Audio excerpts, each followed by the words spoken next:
jaalatan tokkuma anis kaanin caalu kanuma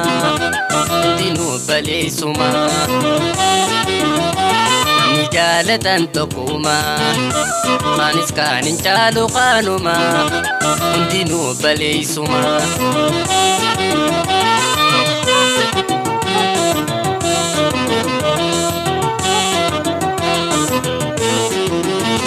malifadda goona nuti kuma rabbi takka hundi obboleessa kan dhiiraa dhalaati tuskannoo ayaada dagalee jiruuti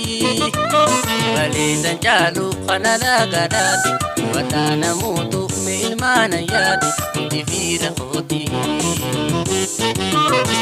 malifadda goona nuti kuma rabbi takka hundi obboleessa kan dhiiraa dhalaati tuskannoo ayaada dagalee jiruuti baleessan caalu kana lagadaati wataana muutu me ilmaana yaadi hundi fiira kooti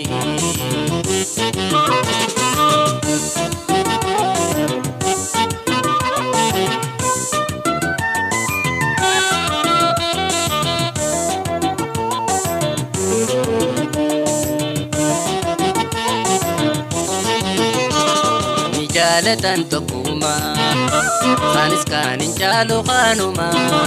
hundinuu baleessuma namni jaalatan tokkuma anis kaanin caalu kanuma hundinuu baleessuma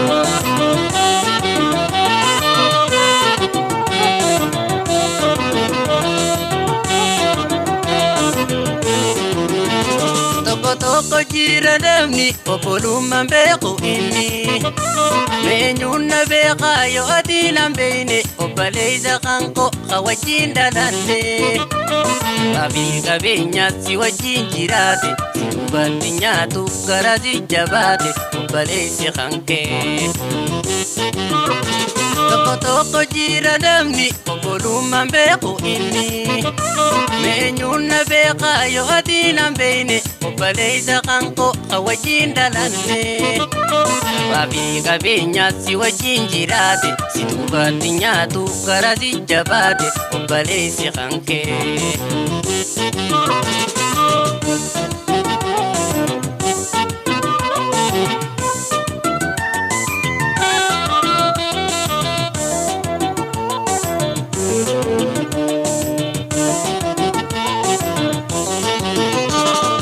jaalatan tokkuma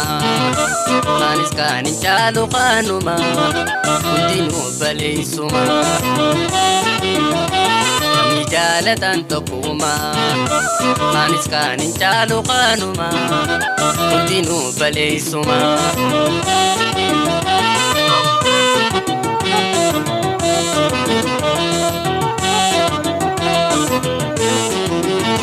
waljabeeffannaa menuuti ilmaanaadhaa fi abbaati